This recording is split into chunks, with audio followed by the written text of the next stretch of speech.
Hello and welcome dear student. I am going to start electrostatics very first lecture of 12th NCERT physics.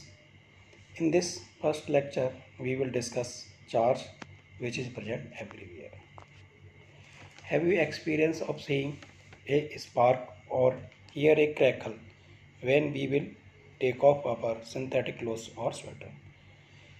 It also happens while handling polyester sarees. Another example of electric discharge is lightning. Have you seen lightning? That we will see in the sky during thunderstorm also. Without wasting time, let's begin our. So we also experience a sensation of electric shock either while opening the door of a car or holding a iron bar of a bus after sliding from our seat. All these things happen around us. These things we can see. So charge is present everywhere. Sometimes we can see this or sometimes not, but not everywhere, every time. The reason for these experiences is discharge of electric charges through our body. Our body gets charge somehow from anywhere by friction or some other thing. So while we touch anything, our body, the charge present in our body get discharged. So we feel a shock there. These charges were accumulated due to rubbing of insulating surfaces. Now,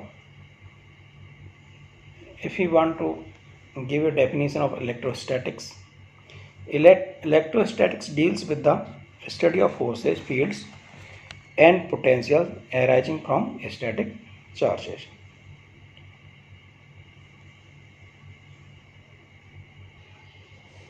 Now charges. Charges are everywhere. I already told you in introduction. Charges are present everywhere. Charges always be associated with mass. Just like mass create a geometric force between two bodies, and charge create an electric force between two charge holding bodies. And we can see this, it is intrinsic property or inherent property like mass always exists along with the particles. You can see this experiment you have done in your childhood. You can feel that this is due to happening something by charge or present in the thermocol balls. Now definition: charge is the property associated with matter due to which it produces and experiences electric and magnetic effects. Charge in rest. When charge in rest, suppose this is a charge and it is not moving, then charge in rest creates only electric field. If the charge is moving with a uniform velocity, then at that time charge also produces magnetic effect also.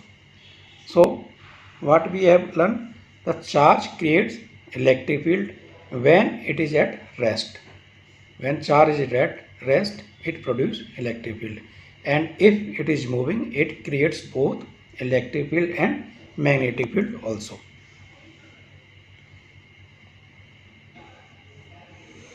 Now when charge is in motion, produces both electric and magnetic field. When there is a change in E, it produces B. Later on in magnetism we will also study this property also.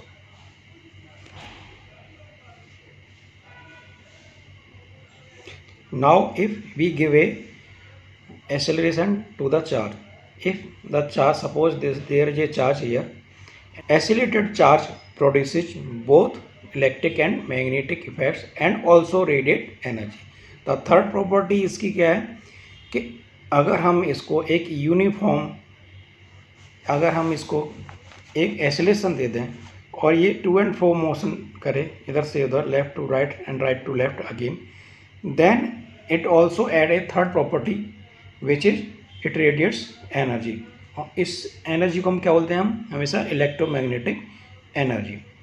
तो now If there is a charge, if it is rest, it will create only electric field. If it is moving, it also will create electric and magnetic field. Now if it is a oscillated charge, then it will create electric field and magnetic field, and it also radiate energy, and this energy is called electromagnetic energy, EM energy, electromagnetic waves. I hope इतना समझ में आया होगा. और let's do an example. A stationary charge produces, एक stationery charge electric charge क्या produce करता है? Only electric fields. अभी हमने पढ़ा है a stationary charge produces only electric fields. Magnetic field कब प्रोड्यूस करता है? जब electric charge in motion. Both electric and magnetic fields means when electric charge in motion.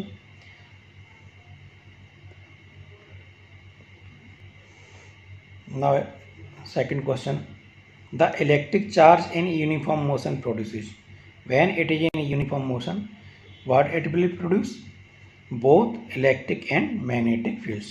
These questions are very small, but we have to keep in mind.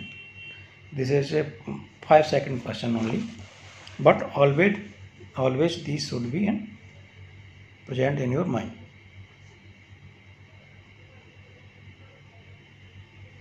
Now third question, an oscillated or decelerated charge produce.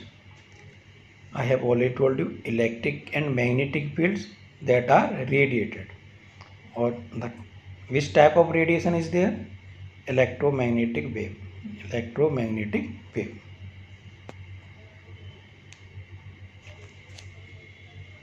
Now again revise करते हैं इसको. Charge produces electrical and magnetic effects when V is equal to 0, i.e. at rest. When charge is at rest, it produces only electric field. Second, if V is equal to constant, अगर इसको हम constant velocity से अगर उसको हम move कराते हैं, then it produces electrical and magnetic field, but no radiation here. Now third property, if V is not constant, इसका मतलब है time varying, it is time varying. और टाइम बेयरिंग चीज़ क्या होती है? Acceleration. And if we are giving acceleration to charge, then it produces electric field, magnetic field, and it radiates energy. Or which type of radiation? It is electromagnetic radiation, EM energy.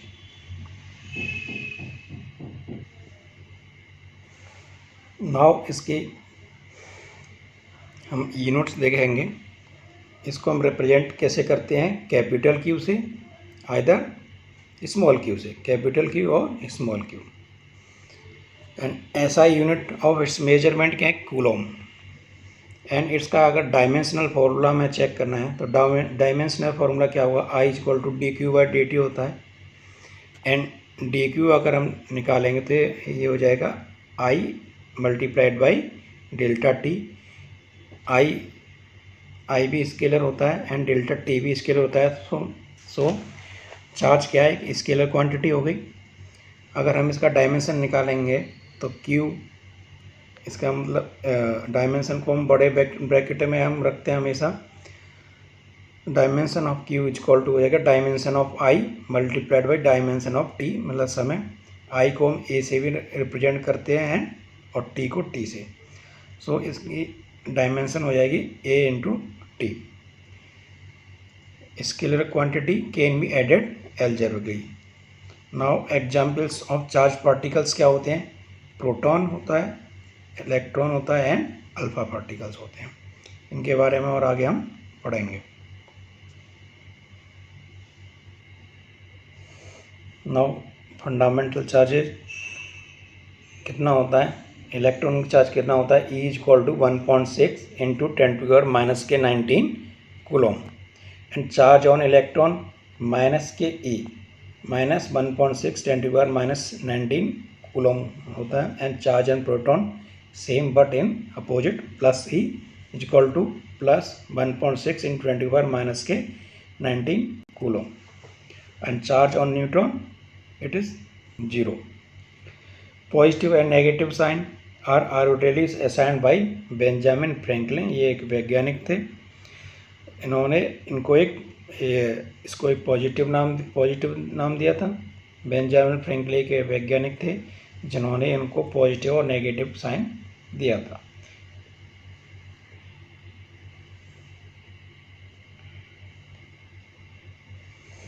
Now types of charges, already told you there are two types of charges, one is positive charge and second is negative charge।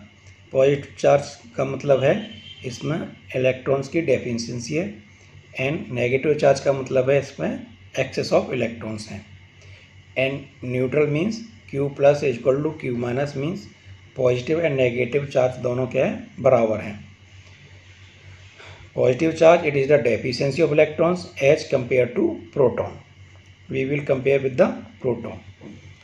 So where there is a deficiency of electron, naturally it will become positive, and when there is a excess of electrons, then it will become, compared to proton, excess of electrons will be there.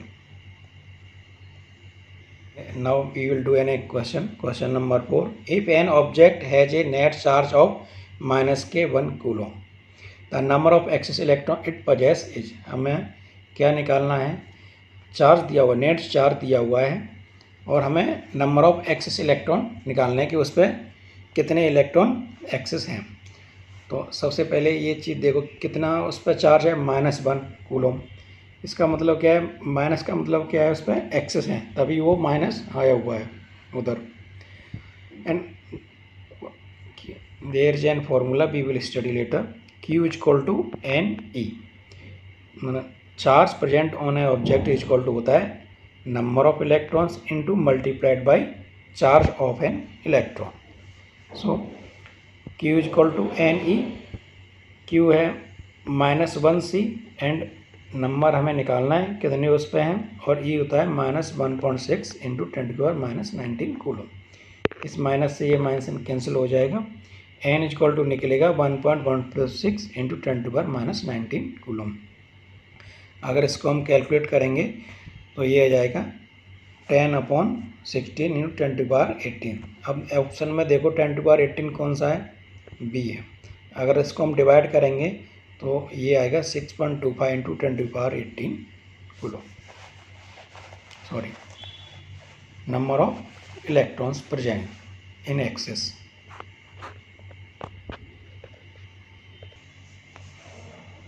Now we will see properties of charge.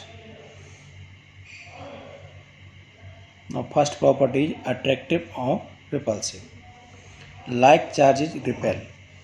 These are two negative charges. If we will, इन दोनों को अगर हम पास लाएंगे, now properties of charge, attractive और repulsive। अगर दो like charge हैं उनको अगर हम पास लेके आएंगे तो वो क्या करेंगे, रिपेल करेंगे। Here we are coming negative and negative charge and they are repelling to each other. And यहाँ पे हम दो पॉजिटिव चार्ज हैं, उनको हम अगर पास ला रहे हैं तो वो क्या करेंगे, एक दूसरे को रिपेल करेंगे। And unlike charge is attract. And यहाँ पर हमें एक पॉजिटिव चार्ज है और एक नेगेटिव चार्ज है, उन दोनों को अगर हम पास लाएंगे तो वो क्या करेंगे, एक दूसरे को अट्रैक्ट करेंगे। Now we will see in this is negatively charge and this is also negative charge. यहाँ पे क्या हो रहा है, इन दोनों के बीच में रिपल्सन हो रहा है, और ये एक पॉजिटिवली चार्ज है एंड ये भी एक पॉजिटिवली चार्ज है, तो इन दोनों के बीच में भी यहाँ पे क्या हो रहा है, रिपल्सन हो रहा है। ये दोनों क्या है, इधर न्यूट्रल है, तो ना यहाँ पे रिपल्सन हो रहा है और यहाँ पे कोई attraction. Now this is one ball is positive and one is negative, then यहाँ पे अट्रैक्शन। एंड इन दोनों के बीच में this is positive and this is negative, so यहाँ पे क्या होगा, अट्रैक्शन होगा। So you can visualise this here.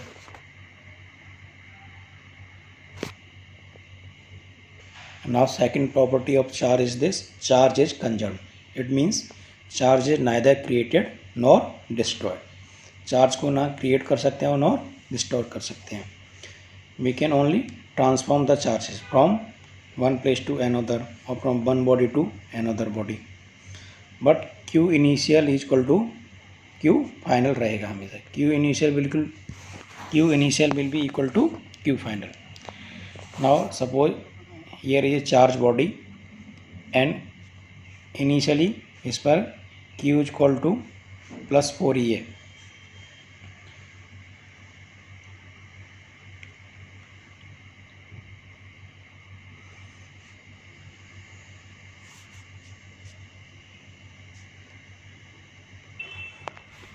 Now second property is charge is conserved.